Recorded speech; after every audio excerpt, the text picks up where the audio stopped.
श्री स्वामी समर्थ. नमस्कार मित्रांनो, स्वागत आहे तुमचं आपल्या एका नवीन व्हिडिओमध्ये. स्वामी समर्थांची सेवा तुम्ही नियमितपणे करता का? करत असेल तर या 3 गोष्टी लक्षात ठेवा. जर तुम्ही या 3 गोष्टी लक्षात ठेवून पूजा केली तर नक्कीच तुम्हाला स्वामी पूजेचे शुभफळ मिळेल. चला तर बघूया काय आहे ते.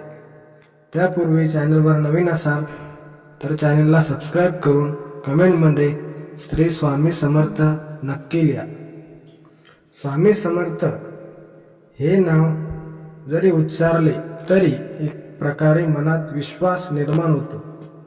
अशक्य ही शक्य करतील स्वामी, हे हजारो भाविकांची श्रद्धा आहे.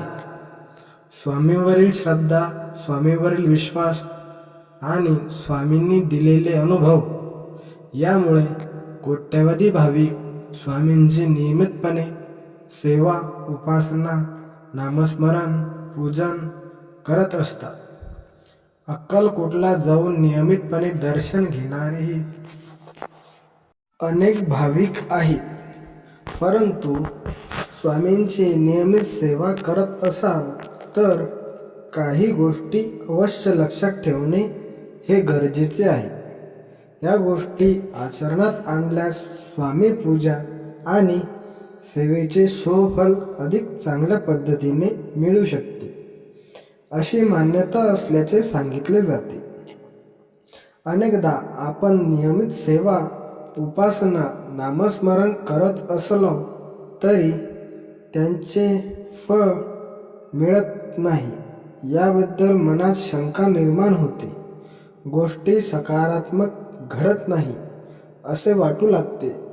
अशा गोष्टी सातत्याने घडू लागल्या की नकारात्मकता निर्माण होऊ लागते. मात्र असे घडत असेल तर स्वामींवरील विश्वास कायम ठेवावा असा सल्ला दिला जातो. आपण जे करतो ते अधिकाधिक प्रामाणिकपणे केले पाहिजे असे सांगितले जाते. असे आपल्याकडून काही चुकत होत नाही याबाबत चिंतन करून स्वामी सेवा सुरू ठेवावी असेही म्हटले जाते. नेमके काय करावे ते आपण आज बघूया. स्वामी सेवा करत असाल तर तुमच्या पद्धतीने 3 सुरू ठेवावी. स्वामी सेवा सुरू करण्याची असेल तर सकाळी किंवा सायंकाळी एक वेळ ठरवून घ्यावे. धावपळीमुळे सकाळी शक्य होत नसेल तर तिन्ही सांजेला दिवे लागणीची वेळ ठरावी आणि त्याच वेळेला दररोज नियमितपणे स्वामी सेवा करावी. एकदा वेळेचा मनात संकल्प केला की काही झाले तरी ती वेळ चुकवू नये. त्यावेळेस स्वामी समर्थांची मूर्ती किंवा फोटो समोर ठेवावा. देवासमोर दिवा लावावा. स्वामींना दिवा अर्पण करावा. त्यानंतर धूप किंवा अगरबत्ती दाखवावी. अशक्य असेल तर गोडाचे काही नैवेद्य म्हणून ठेवावे. अगदी दूध किंवा साखर ठेवली तरी चालू शकते. यानंतर स्वामींची मनापासून पूजा करावी. तसेच स्वामी चरित्र सारामृताचे पठण करावे. याचे 21 अध्याय आहेत.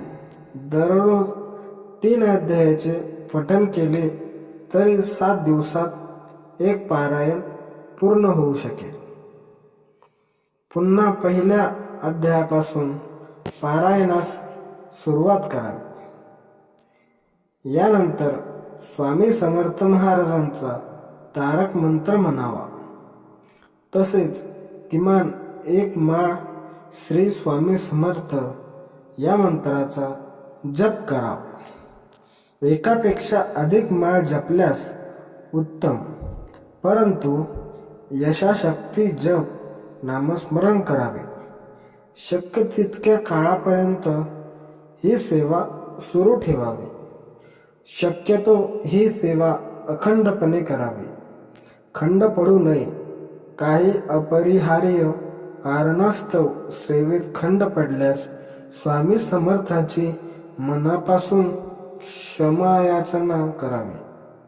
तसेच पुन्हा संकल्प करून सेवा सुरू करावी.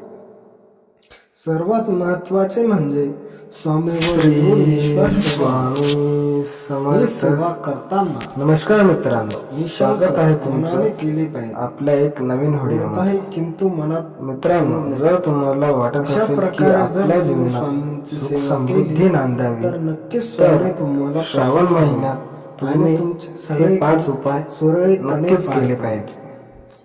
आताच काही दिवसापूर्वी श्रावण महिना सुरू झाला आहे. श्रावण महिना म्हटलं असेच व्हिडिओ भगवान महादेव चॅनलवर यांचा महिना आलाच. धन्यवाद.